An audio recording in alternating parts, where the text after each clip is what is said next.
Have you ever wondered if there could be a single hidden manuscript capable of rewriting everything you believe about reality? Imagine this. For centuries, deep within the burning silence of a forgotten desert, a nameless temple guarded a secret so profound that even the gods themselves were said to have been shaped by it. This was no ordinary text. It was the manuscript of Thoth, a relic sealed away from unworthy eyes, holding the power of the spoken word itself. Not mere ink on papyrus, but a living echo of creation's first sound.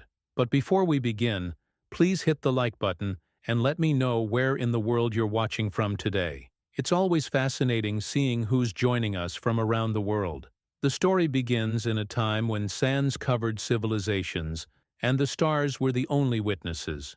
Thoth, the master of hidden laws, was not simply a scribe chronicling events. He was the very soul who discovered that reality is not something we passively observe, but something we actively speak into existence. What you're about to discover might surprise you, because it's not just a tale of ancient Egypt or mystical temples. It's a revelation about how every word you speak could be shaping the world around you in ways you've never imagined. For ages, the manuscript lay untouched, its secrets sealed beneath stone and shadow. Those who guarded it believed that its knowledge could awaken a power in the human voice capable of altering the fabric of existence itself. Has this ever happened to you, where a single sentence spoken by someone changed the course of your life? Thoth understood that this was no accident. Words are not harmless sounds. They are vibrations that mold reality. And if the words of ordinary people can carry such weight, imagine the force behind the words of the one who first gave speech its purpose. In this hidden temple, the silence was not empty. It was charged, alive, as if waiting for someone who could hear beyond the absence of sound. And then, after millennia of stillness, the voice of Thoth broke through, not as a whisper from the past, but as a living presence calling you to remember. He does not speak like a distant chronicler of forgotten myths. No. He speaks as one who holds the blueprint of reality itself, inviting you to see that every syllable you utter is a brushstroke on the canvas of the universe. Stay with me until the end, because what you're about to hear isn't just history, it's a key to understanding the very structure of your existence. Think about it. If reality responds to the words you choose, then you are not a passive spectator in this cosmic story. You are a co-creator. And the manuscript of Thoth doesn't merely tell you this truth, it shows you how to live it. He invites you to awaken, to name your world with intention, to speak from the place where your soul and the eternal word are one. Every phrase becomes a tool, every utterance a seed, and every silence a sacred space where possibilities take root. But here's the part that truly unsettles the mind. Thoth's revelations aren't meant for the masses. They were preserved for the few who dared to listen with more than just their ears, who could feel the pulse of the word in their very bones. The question is, are you one of them?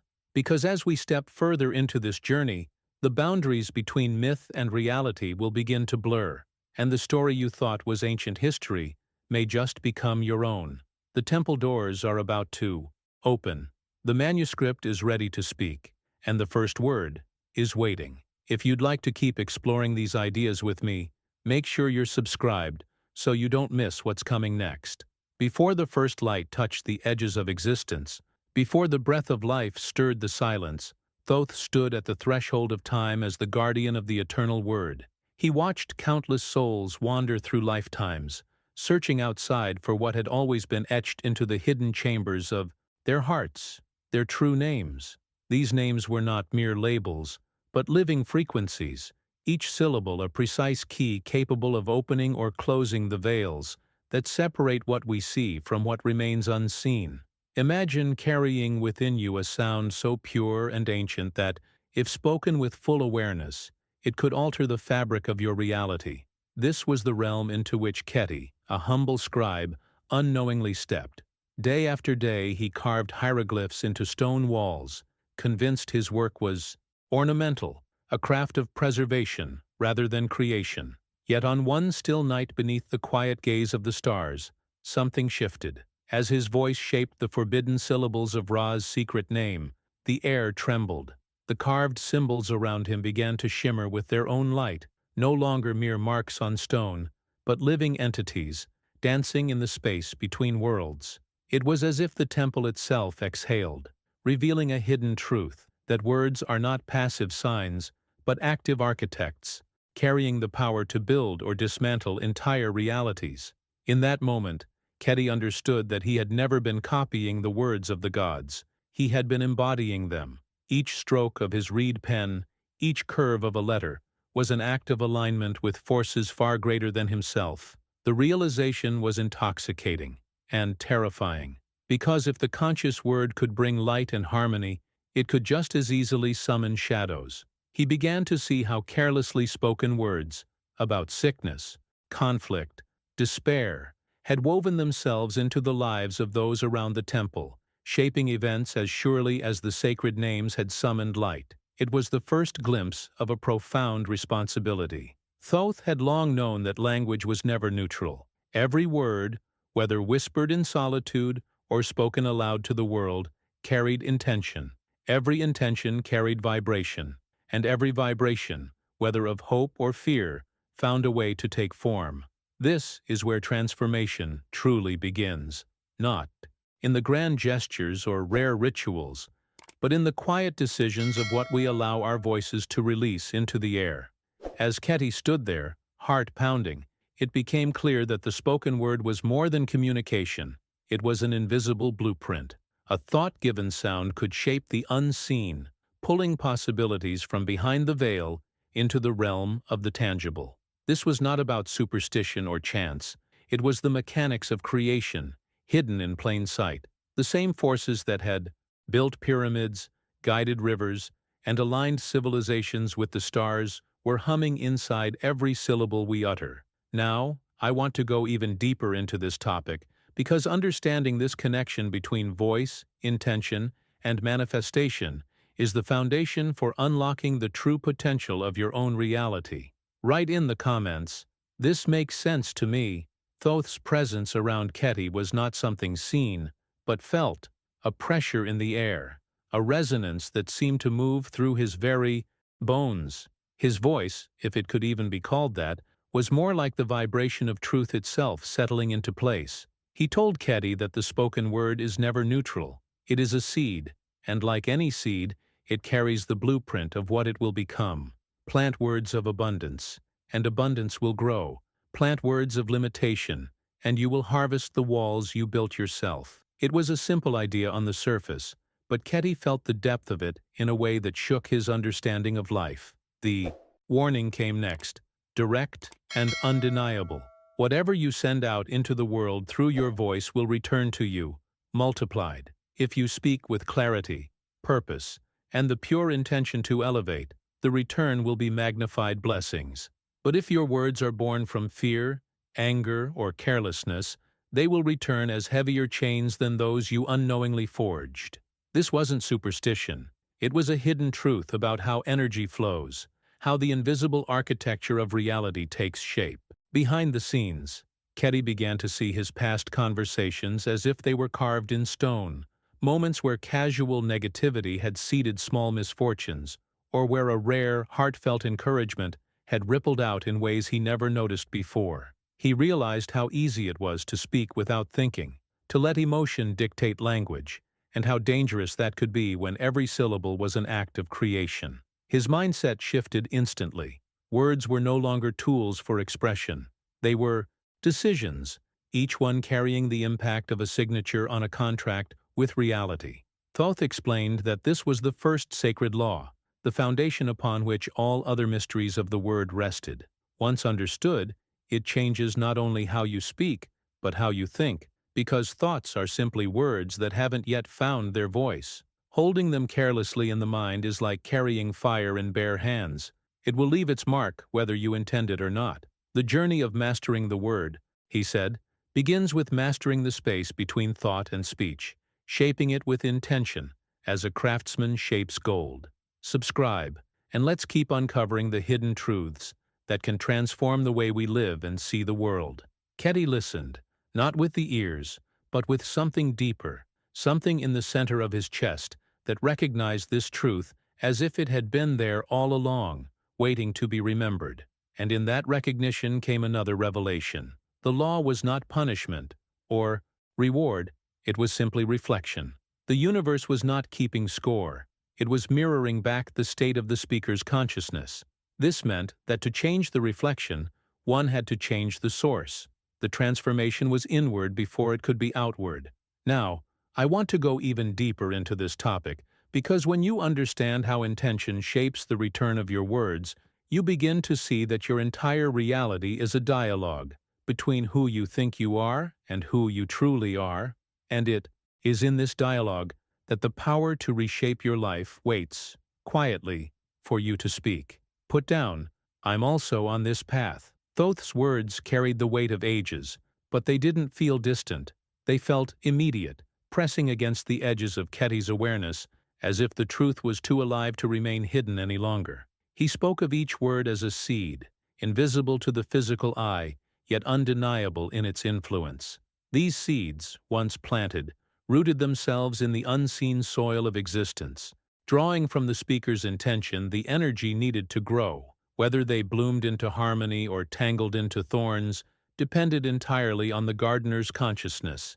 Ketty imagined it clearly, every sentence he had ever spoken, every whisper, every unguarded remark drifting out into the ether, falling into that vast unseen garden.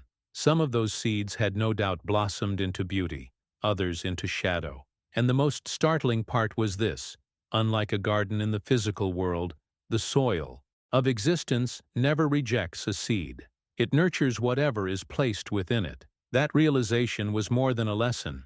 It was a mirror reflecting the mindset that had shaped his life up to this very moment.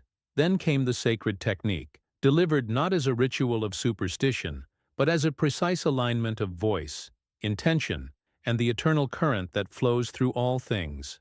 At sunrise, for 7 consecutive days, the speaker is to face the east, the direction where light is born, and pronounce a simple yet potent declaration.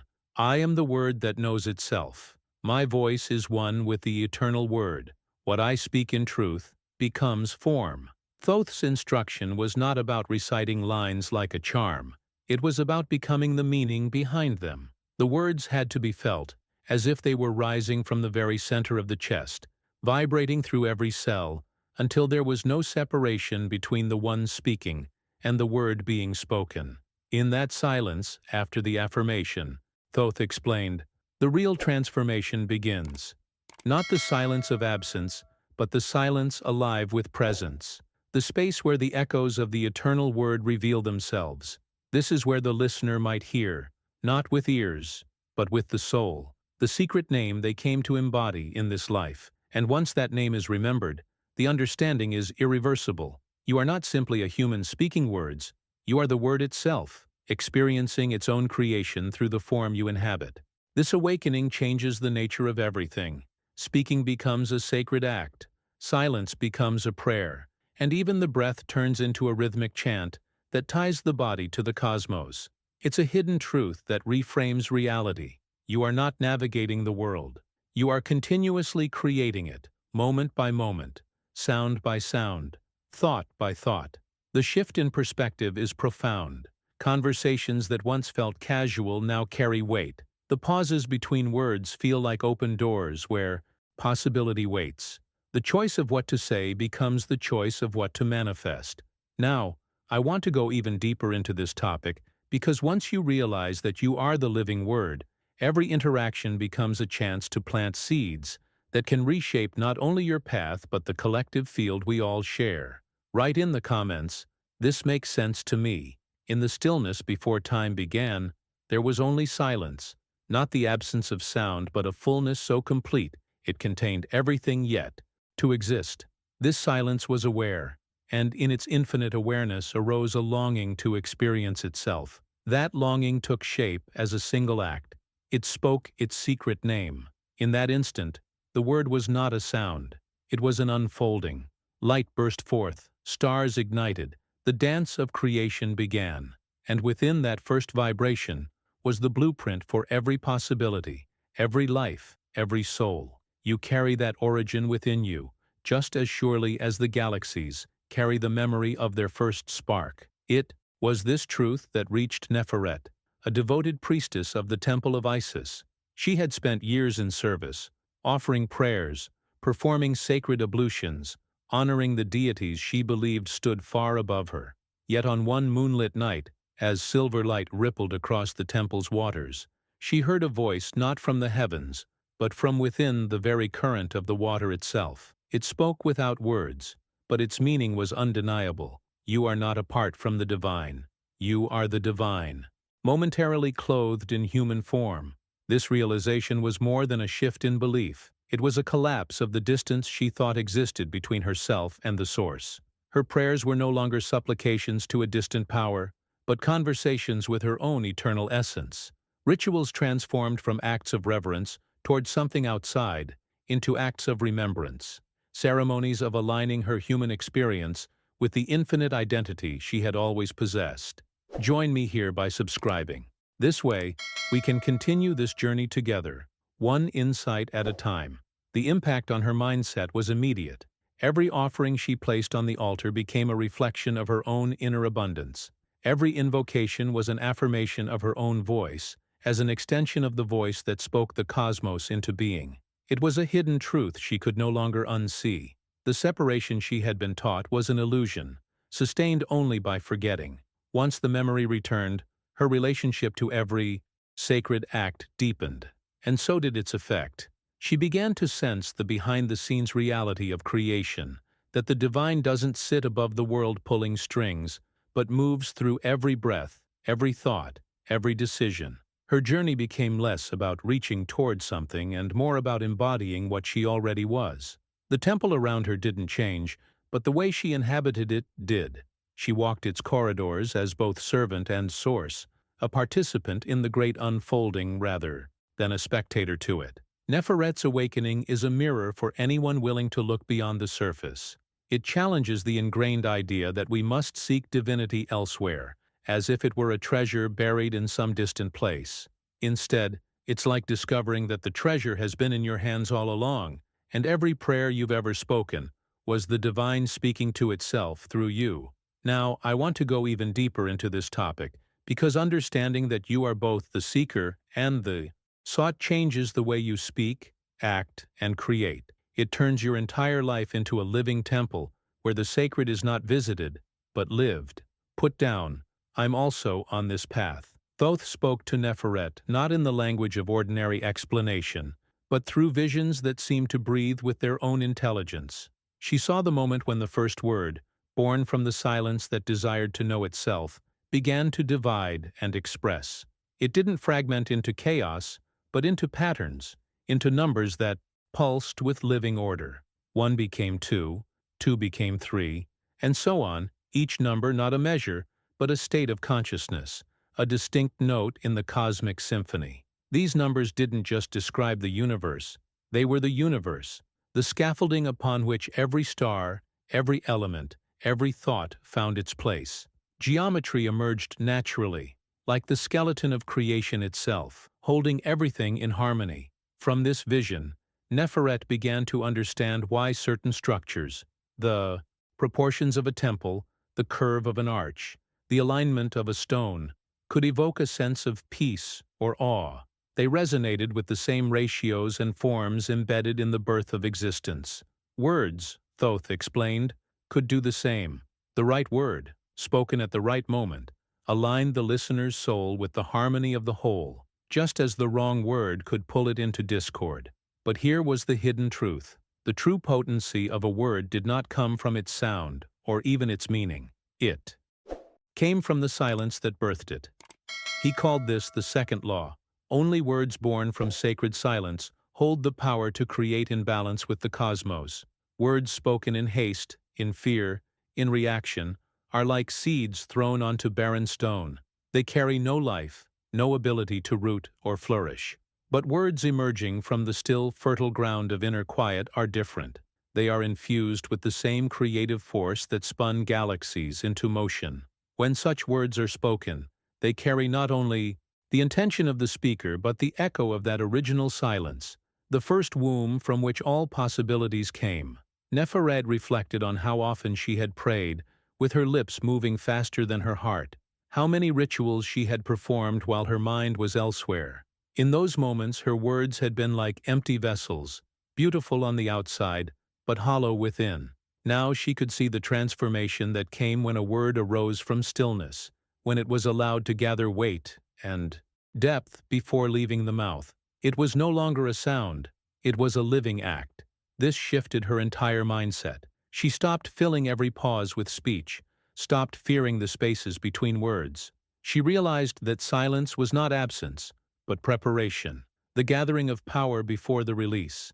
She began to feel that the truest conversations happened before anyone spoke, in the unspoken current that connected hearts and minds before the first syllable crossed the air. Now I want to go even deeper into this topic, because once you understand that silence is the forge where the word is made powerful, you begin to see that creation itself is a rhythm between stillness and expression, and mastering that rhythm means mastering the very flow of your reality.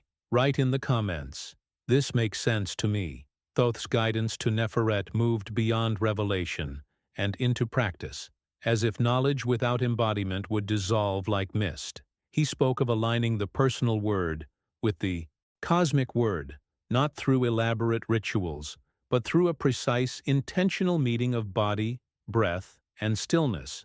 At dawn, when the world holds its breath between night and day, she was to sit facing the east, the direction of beginnings, and allow her breathing to slow until it mirrored the rhythm of the earth itself. The spoken words would come only after that union was felt, not as a performance, but as a recognition. I am the word that speaks itself. My voice is the echo of the eternal voice. What I speak in unity becomes manifest in form. If this spoke to you, subscribe so we can keep diving deeper into these kinds of revelations. The key, he told her, was not the recitation itself, but the silence that followed. That silence was not emptiness. It was the doorway. It was in that space, after intention had taken form in sound, that the cosmic consciousness would respond. It was there, beyond thought, and before the next breath, that the listener could hear what is normally drowned by the constant noise of the mind. It was the space where the infinite speaks back. As she practiced, Neferet began to notice something strange, yet undeniable. The more she honored that stillness after the spoken word, the more she could feel an unspoken truth rising within her, as if something long buried was pushing toward the surface. Thoth named it for her, her secret name. He explained that before her first breath in this life, before the shaping of her body or the memories she would gather, there was a sound, a vibration so uniquely hers that it could belong to no other soul in creation.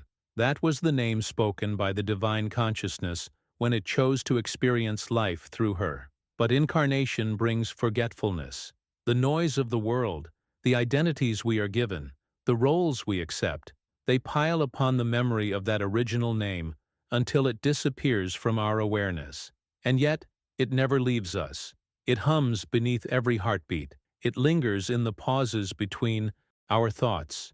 It waits in the moments before sleep and just after waking, when the boundaries of the self are thin. For Neferet, the journey became less about finding something new and more about peeling away the layers that concealed what had always been there. She understood now why silence was so vital. It was the only space where the hidden sound of her being could be heard, and she began to suspect that this secret name was more than identification. It was power. It was the direct connection between her finite form and the infinite source, the frequency through which creation itself would recognize her voice. Now, I want to go even deeper into this topic, because realizing that you carry a sound older than time, a name spoken by the divine itself, reshapes every choice you make, every word you utter, and every step you take on your journey through this life. Write in the comments, "I'm also on this path." Amenhotep had served for decades as high priest, guiding others through ceremonies, reciting invocations older than memory, and tending to the sacred fires that never went out. He knew the weight of tradition, the precision of every word spoken within the temple walls. Yet for all his mastery, there lingered in him an unspoken question, one he dared not voice aloud. Was he truly speaking with the full power of his own being, or only echoing the voices of those who came before him? It was during a night of deep meditation, the kind that strips away every mask, that the answer came. The temple was silent except for the slow, steady rhythm of his breathing. His mind had slipped past thought, past identity, into a vast stillness where even the stars seemed to be listening. And then it happened. A sound, soft yet absolute, vibrated through him. It was not heard with the ears but recognized with the soul. This was his secret name. It was unlike any language he had spoken, yet he knew it instantly, as if it had been carved into the foundation of his being. Before time began, the moment he embraced it, everything shifted.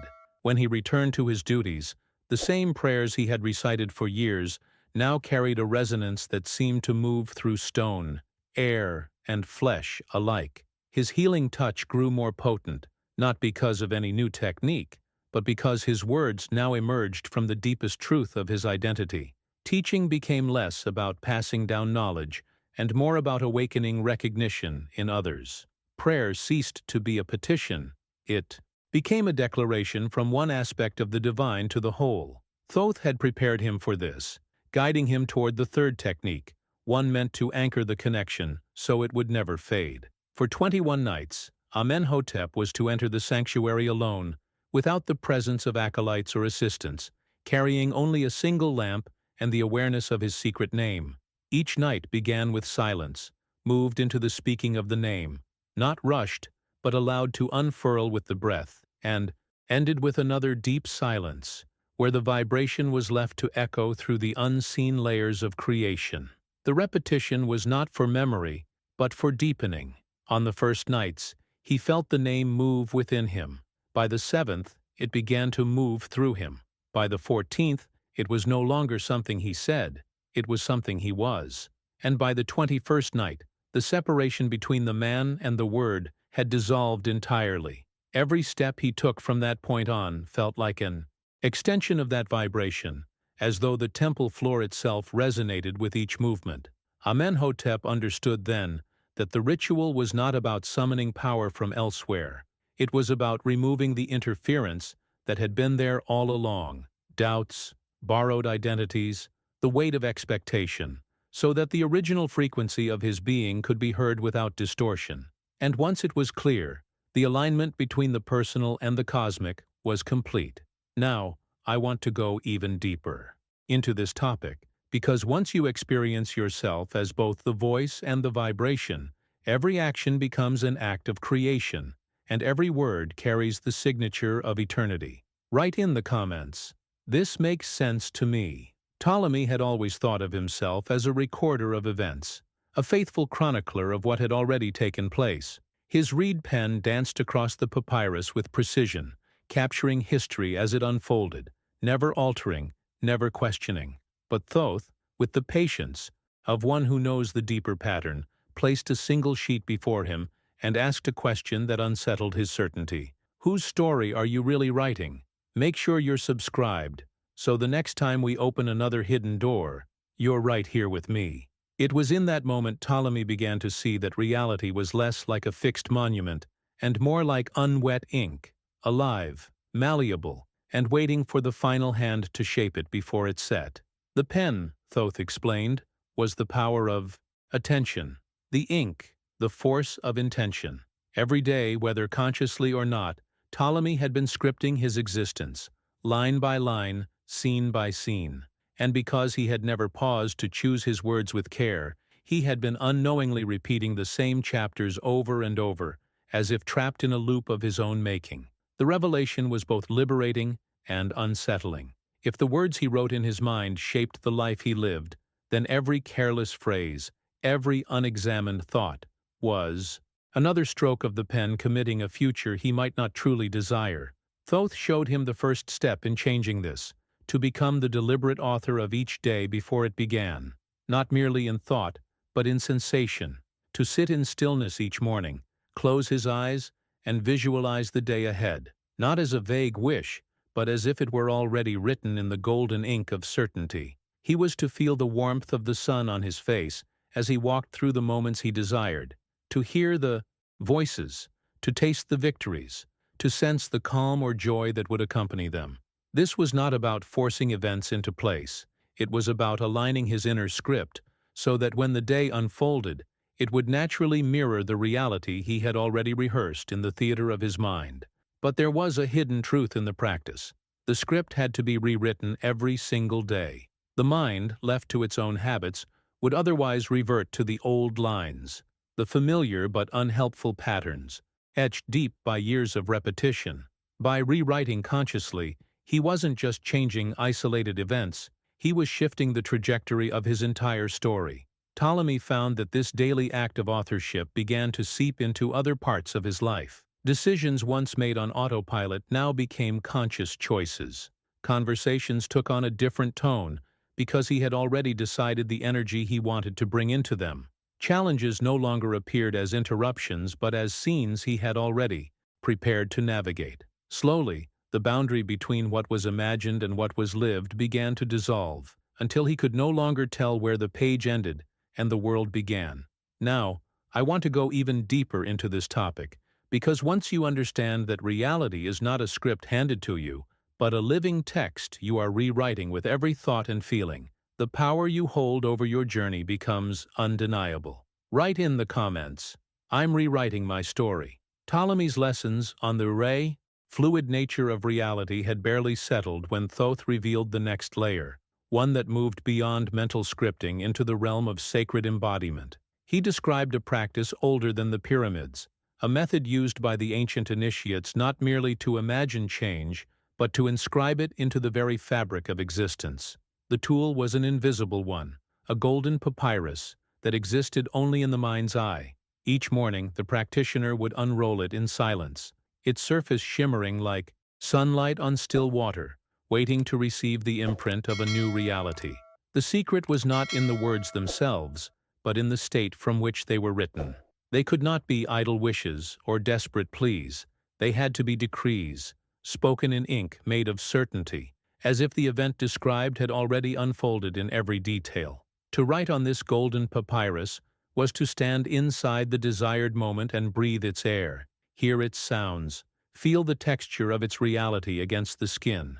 In this way, every word was not just a sentence, it was a seed, impressed so deeply into the unseen layers of creation that the outer world could only mirror it. But Thoth's teaching didn't stop there. He reminded his students that to shape the outer, one must understand the inner. That was when the concept of the soul as a sacred temple was revealed, a structure not of stone, but of living geometry, built with a precision that mirrored the harmony of the cosmos itself. Within this temple were 7 chambers, each representing a different aspect of consciousness. To master them was to gain full alignment between thought, feeling, and manifestation. It was Imhotep, the legendary architect, who first learned to navigate this inner structure. He had spent his life designing monuments of perfect proportion, guided by the belief that harmony in form created harmony in spirit. Yet when Thoth led him into meditation, he discovered that the greatest blueprint he would ever study was the one within, his own being. The first time he entered this inner temple, he found its halls vast and luminous, with each chamber radiating a distinct vibration.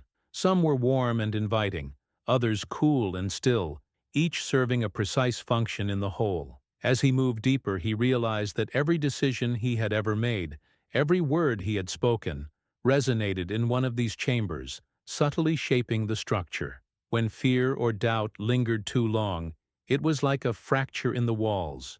When clarity and love were present, the chamber glowed with a light that needed no source. Navigating this inner architecture was more than self-discovery, it was self-construction. Imhotep understood that the outer buildings he had raised were only reflections of this hidden temple, and if he could restore balance within these 7 chambers, aligning their geometry with the original cosmic pattern, then the words he wrote on the golden papyrus would manifest not as scattered events, but as a continuous reality of coherence and power. Now, I want to go even deeper into this topic, because once you see your own soul as a living structure, every choice becomes an act of design, and every thought a stone laid in the foundation of your destiny. Write in the comments, "I'm building my inner temple." Imhotep's journeys into the temple within began as cautious explorations, like a traveler stepping into an ancient city for the first time. Each chamber he entered was alive with its own atmosphere, as if centuries of experience and emotion had crystallized into a single vibration. Some rooms pulsed with the warmth of joy, their walls seeming to hum with a gentle golden light. Others carried the cool stillness of wisdom, the air almost weightless, where every sound seemed to dissolve into pure clarity. Thoth explained that these were not just symbolic spaces. They were the structural embodiment of consciousness itself, and by moving through them, one was not merely visiting but reshaping the architecture of the soul. What fascinated Imhotep most was the discovery that he could choose the state of each chamber. A room clouded by fear could be cleared by the deliberate act of calling in courage. A chamber heavy with regret could be restored by the vibration of forgiveness, spoken like a key turning in a lock. This was not passive meditation, it was conscious design. Every shift in emotion was like adjusting the blueprint, rebalancing the geometry to match the harmony of the cosmos. And the more he practiced, the more he noticed a profound change. Corridors of light began to form between the chambers, connecting them in ways they had never been connected before. Thoth revealed that these corridors were pathways of integration, allowing energy to flow freely from one aspect of the soul to another. When joy could flow into wisdom, and wisdom into love, and love into clarity, the entire structure resonated as a single living temple. This resonance, he explained, was the true power behind manifestation, not just speaking the word, but speaking it from a soul whose chambers were aligned and lit from within. To explore these spaces, there was a sacred technique, one passed down through whispers and symbols carved in stone. It began with deep stillness, the kind that felt as though time itself had paused. From there, the mind was guided, sometimes by the voice of a master, sometimes by the inner knowing of the soul itself, through the temple's entrance, down its corridors, and into each chamber. In these journeys, the walls might reveal inscriptions of past lifetimes, the floor might glow with the geometry of creation, and the air itself seemed to carry a song older than memory. Each chamber had its own offering, a lesson, a forgotten truth, or a fragment of the soul's original design. Imhotep began to see how this practice was not an escape from the world, but a way of engaging with it more deeply. By refining the structure within, his actions outside took on a precision and power they had never held before. His decisions became intentional, his presence magnetic, his words sharper in their creative force. It was as if the temple within was not only a reflection of his life, but also the architect of it, shaping the outer reality in quiet but undeniable ways. Now, I want to go even deeper into this topic, because once you understand how to navigate and illuminate your own inner chambers, you hold the blueprint to transformation that no external force can take away. Write in the comments, "I'm exploring my inner chambers." Sekhmet had spent years memorizing the sacred texts, her voice trained to perfection in the formal chants of the temple. Yet something within her always sensed there was a deeper current, a hidden truth beneath the sound itself. It was during a solitary vigil, with only the desert wind as her companion, that she began to feel the faint echo of something older than any prayer she had learned. It wasn't made of words at all, but of vibration, pulses of presence that seemed to bypass thought entirely and speak directly to the core of being. In that moment she realized that before the rise of any human tongue, before the first hieroglyph was carved, there was a language spoken by the gods themselves, a resonance so pure it shaped light into form and called existence into being. Thoth explained that this divine language was not something one could simply memorize or imitate. It was not the property of any priesthood, kingdom, or civilization. It could only be rediscovered by entering the silence so profoundly that the soul's original frequency could rise unimpeded to the surface. Sekhmet learned that heartfelt prayer, when stripped of performance, stripped of expectation, became a doorway to that primordial vibration. In those moments, sound was no longer a tool to carry meaning.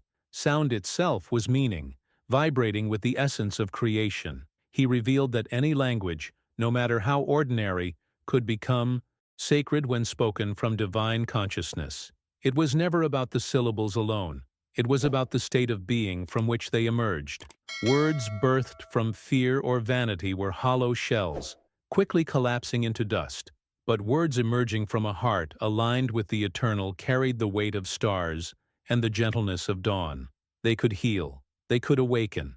They could alter the course of a life with the quiet certainty of a river shaping stone. Sekhmet began to experiment with this, teaching, noticing how her voice changed when she allowed her heart to lead the sound instead of her mind. A single phrase, spoken in that state, seemed to ripple outward, affecting not only those who heard it but the very atmosphere around her. Conversations felt different, rituals became more potent, and even her private moments of reflection left her vibrating with an unmistakable clarity. It was as if each word, spoken this way, was no longer just an act of communication, but a creative force, weaving her reality in real time. This understanding shattered the false divide between the sacred and the mundane. A blessing whispered over water was as powerful as a temple invocation. A simple word of kindness carried the same potential as a recited hymn, if both were infused with the same consciousness. Thoth's lesson was clear.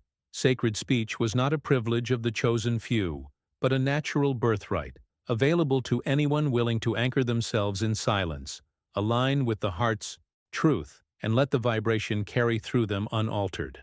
Now, I want to go even deeper into this topic, because once you begin to speak not just from yourself, but as the vibration that precedes all things, the boundary between prayer and creation disappears.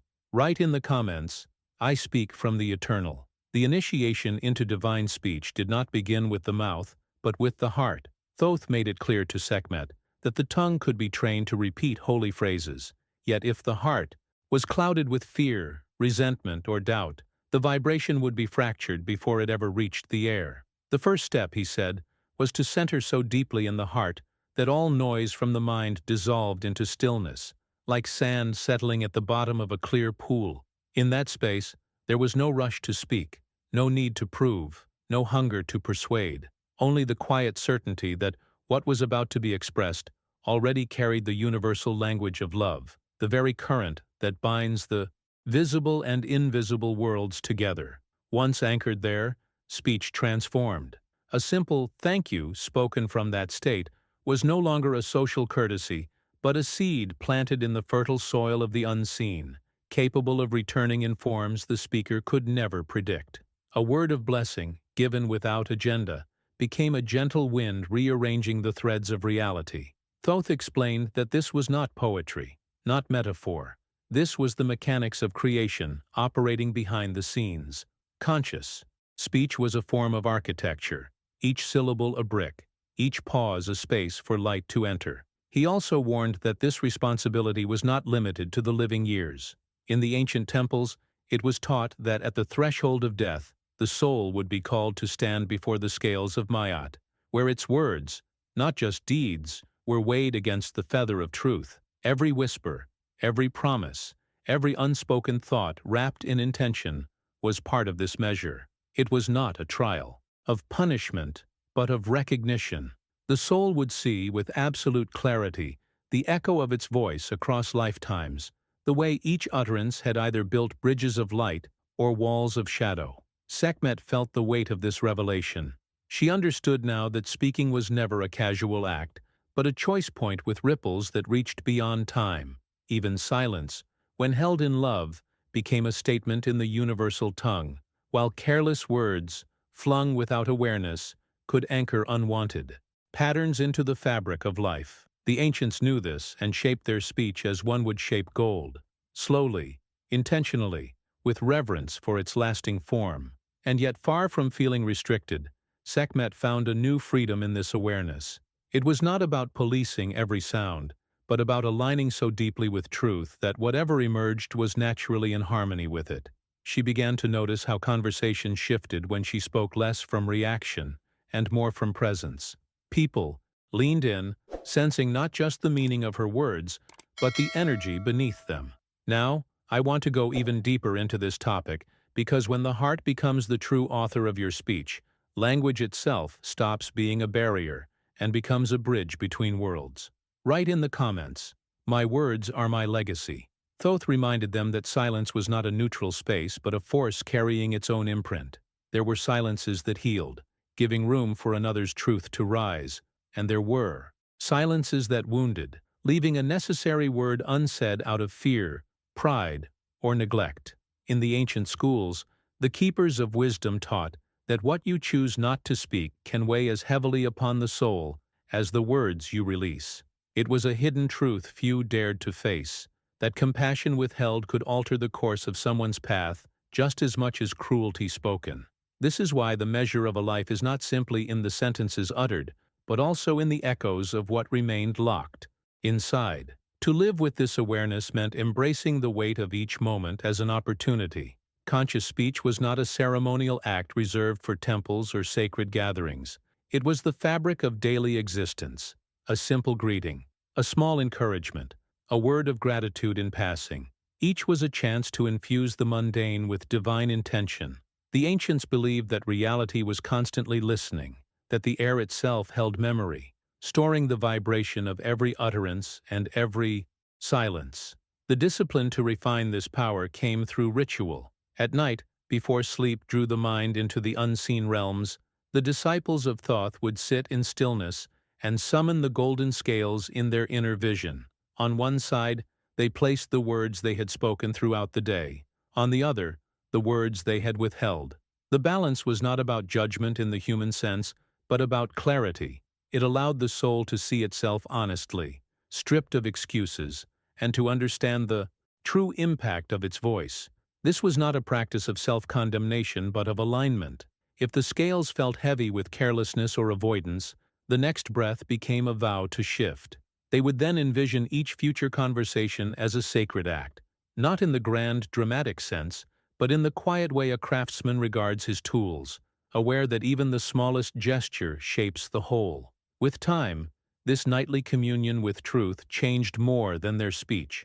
It refined their presence. People began to feel the difference when they entered a room, sensing that their words were chosen not for effect, but for resonance. Sekhmet realized that this was the deeper work, transforming the instinct to speak into the art of transmitting essence. She saw how this discipline rewrote the story of her days, each dialogue becoming part of a greater architecture that stretched beyond her lifetime. Now, I want to go even deeper into this topic, because when you begin to treat every exchange as a seed planted in the unseen, you start to notice the harvest arriving in ways you never expected. Write in the comments, "I plant words of light." The elders spoke of these laws not as abstract concepts, but as the very architecture of existence, woven into every breath, thought, and heartbeat. Mentalism was the key that unlocked the awareness that nothing exists outside the mind, that every image, every possibility, begins first as a pulse in consciousness. The moment you understand this, the boundaries between thought and reality begin to dissolve, and you start to sense the subtle machinery behind the scenes of your own life. Vibration adds movement to this truth, reminding you that nothing is ever still. Even in the silence of midnight or the stillness of stone, there is a hum, a pulse, a living frequency that connects all things. What you hold in your mind is not static. It radiates outward, tuning the space around you to match its tone. Correspondence completes the triad, revealing the hidden truth that the patterns above are mirrored below, and the smallest detail echoes the vastest order. The pharaoh, in his own journey, came to see that the great palaces and temples he commanded were reflections of inner structures. No law, decree, or command could alter the outer world unless it first shifted in the chamber of his own thoughts. He realized that to try to control reality from the outside was like rearranging the reflection in water without touching the surface. It was futile. This was the moment of his awakening. The separation he once believed in, the space between ruler and subject, between self and world, dissolved. He saw himself not as the one manipulating the threads of reality, but as the fabric itself, alive and aware. Every change in his inner landscape, whether a release of fear, a decision to forgive, or a vision of harmony, instantly rippled through the outer world like wind moving over sand. The transformation was subtle at first. His voice softened, his decisions became precise, and his presence carried a depth that made others feel as though they were in the company of something greater than a man. Those who stood before him often left with a sense that they had glimpsed something timeless, though they couldn't name it. This was the power of alignment with the laws. Not force, but resonance. When the mind becomes still and the heart clear, reality has no choice but to mirror that state. Now, I want to go even deeper into this topic, because when you truly embody the truth that you are reality itself, every choice and every thought becomes an act of creation. Write in the comments, "I am the mirror and the source." Nith discovered that numbers were not merely symbols carved in stone or counted on fingers, but living presences, rhythms that existed long before the first tongue-shaped sound. She sensed them in the quiet spaces between heartbeats, in the unbroken tide of breath that had been flowing since the moment of her birth. The number that breathes was not taught in the temple scrolls. It revealed itself only when the mind became still enough to hear the silent cadence that the cosmos itself inhaled and exhaled. With each deep breath, she felt the universe expand, opening like a lotus at dawn, and with each exhale, it gently folded back into itself, as if returning to the hidden center where all possibilities rest before becoming form. It was a revelation that numbers were not fixed, rigid laws, but fluid currents, shaping and reshaping existence with perfect order. The priests had long spoken of sacred geometry, of patterns woven into pyramids and stars, but here was the truth behind them. Geometry was the frozen echo of a living rhythm, and that rhythm was breathing her as much as she was breathing it. She began to understand that the breath was the first temple, the altar on which the divine counted time without clocks, without calendars, without beginning or end. When Nith surrendered fully to this awareness, her sense of separation from the infinite dissolved. There was no she breathing anymore. There was only breath happening, and in that breath, the pulse of creation itself. She noticed how her inhale carried the power of receiving, of drawing life inward, and how her exhale was the act of giving, of releasing that life back into the great sea of being. This simple flow held the entire mystery of existence: expansion and contraction, life and death, creation and return. The high priestess began to see how this living number orchestrated everything, from the turning of galaxies to the opening of a flower. Even the smallest choices in her life were carried along this pulse. When she resisted its flow, forcing what needed time to grow or clinging to what was meant to release, her path felt strained, her mind clouded. But when she moved with it, aligning her actions to the rise and fall of its rhythm, her steps became effortless, as though the universe itself carried her forward. Now, I want to go even deeper into this topic, because hidden in this breathing number is a key that can shift the way you live every moment of your life. Write in the comments, "I move with the pulse of creation." Keti had spent years perfecting his craft, his reed pen gliding over papyrus with the elegance of a trained scribe. Yet he knew something essential was missing. His words were precise, his syntax flawless, but they lacked the living spark that could move hearts and shift realities. That realization came on a morning when the temple was still veiled in shadow, the first light of Ra just beginning to touch the horizon. He sat in stillness, feeling the steady rise of his chest and the quiet drum of his heartbeat. For the first time he let the two merge into one awareness, the rhythm of breath and the pulse of life meeting in a perfect, silent accord. In that union, a clarity emerged. He understood that before a word could carry power, it had to be born in the heart's sanctuary, infused with the truth of lived feeling rather than the sterile precision of thought alone. It was then that the technique revealed itself, not simply to write or speak an intention, but to breathe it in until it was as real as the air filling his lungs, to let it settle in the heartbeat until it pulsed with certainty, and then to release it, as a completed equation, an unshakable statement of what already exists in the fabric of creation. Keti began to practice this each dawn, his intentions no longer fragile wishes but declarations written into the invisible architecture of the world. He noticed that life responded differently now, events unfolding with a precision that felt almost orchestrated. Delays no longer frustrated him because even those began to reveal themselves as essential parts of the design. Every conversation carried a different weight. His words no longer echoed back to him as empty sound, but as living threads woven into the tapestry of reality. What fascinated him most was the subtle transformation in others. People leaned in when he spoke, not because he was louder or more persuasive, but because the vibration behind his words resonated at a deeper level, bypassing the mind's defenses and touching something ancient within them.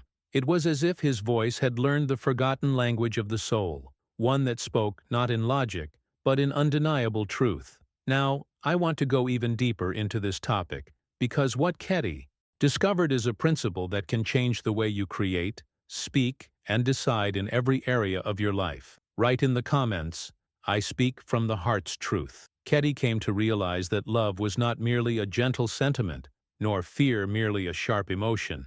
They were opposing architects, shaping entirely different worlds. When his words were born from love, even in moments of conflict, they acted like bridges, connecting minds and dissolving misunderstandings before they could take root. But when fear found its way into his speech, it was as though he had dropped a stone into still water, sending ripples of division that spread far beyond what he could see. This was not theory. He had witnessed the difference in real encounters, in how the atmosphere shifted depending on the vibration behind each phrase. He began to treat each conversation as a sacred exchange, not in a ceremonial sense, but in the quiet awareness that every interaction was a seed. Love produced seeds that bloomed in unexpected ways, opportunities appearing without effort, people returning with gratitude for something he had said in passing. Fear's seeds, however, seemed to root in shadows, feeding cycles he no longer wished to nourish. The choice was his, and it became clear that mastery over the spoken word was not about eloquence or persuasion, but about the state of the heart at the moment of its release. It was then that he encountered the deeper truth. The heart itself was not fragile, as he had once believed. It was not something to protect behind walls of caution. Instead, it was an indestructible space, a constant flame untouched by betrayal, disappointment, or loss. The wounds he thought had scarred it were only veils, temporary clouds obscuring its true light. And in learning to forgive, not just others but himself, he found that these veils dissolved. Forgiveness was not about condoning the harm.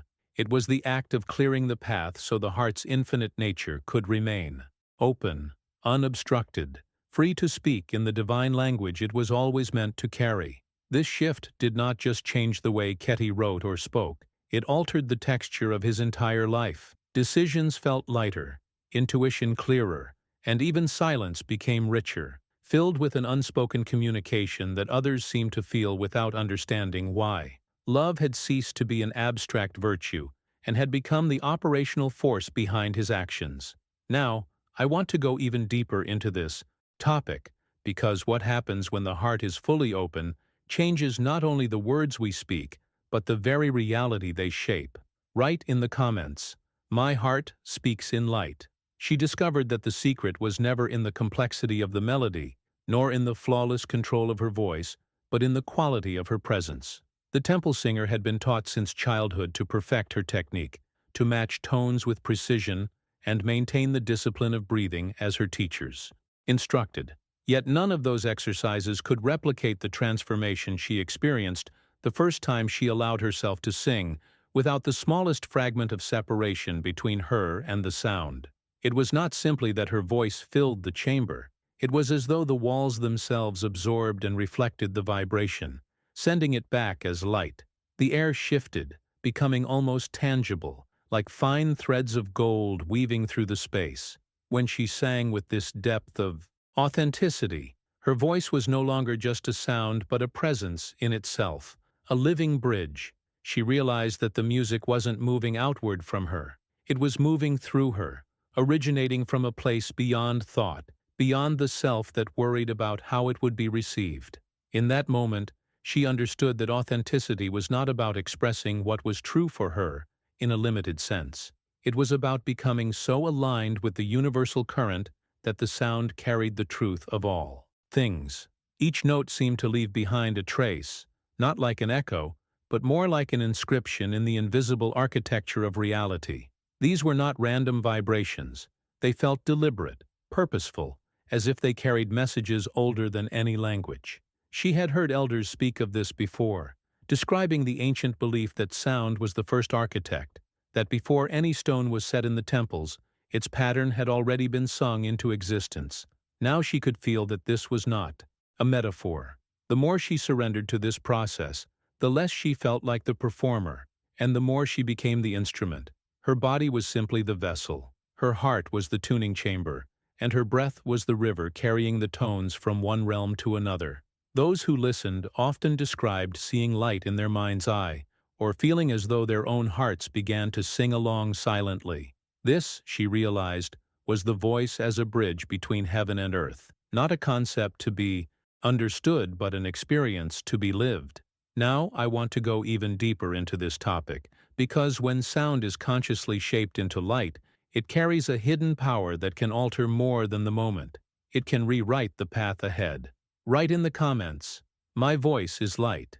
Tahotep had spent decades in devotion to the word, recording laws, chronicling victories, preserving the wisdom of sages who spoke as if they carried the horizon in their voices.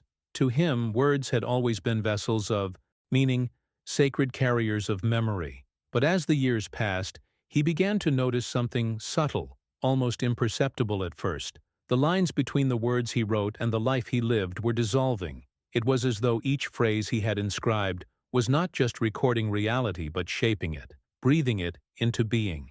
The realization came not as a thunderclap, but as a quiet certainty. He was no longer merely serving the word. He was the word, not a single one, fixed and unchanging, but an ever-unfolding expression of the divine sentence being written through him. This understanding altered everything. He no longer approached his days as tasks to be completed, but as living verses in a sacred poem that began before his birth and would continue beyond his final breath. Each step became a syllable, each glance a punctuation mark, each act an invisible stroke in the manuscript of existence.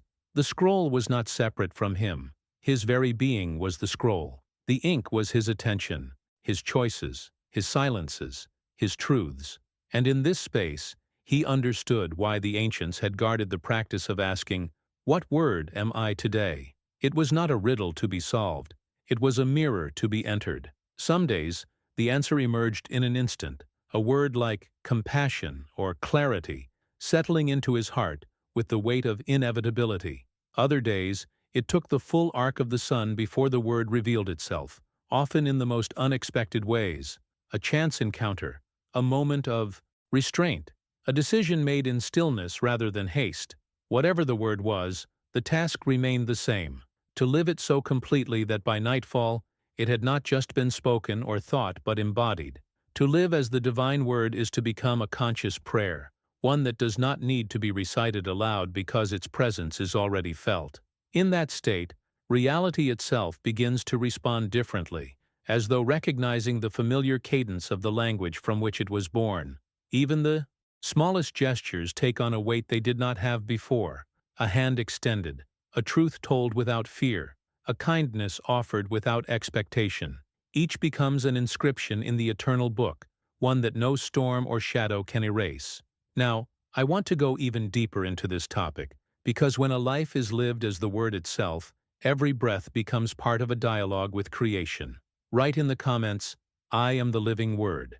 If you've journeyed with me all the way here, you already know how these ideas have a way of settling deep, like seeds waiting for the right moment to grow. That's why I'd love for you to subscribe, so we can keep exploring together, uncovering more of these hidden layers that change the way we see ourselves and the world. Let me know in the comments with the phrase, "I'm with you until the end," so I know you were right here with me for every step. And if this resonated with you, a simple like is more than enough to let me know it reached you. There's a video right here that complements this journey beautifully. Click and continue with me over there.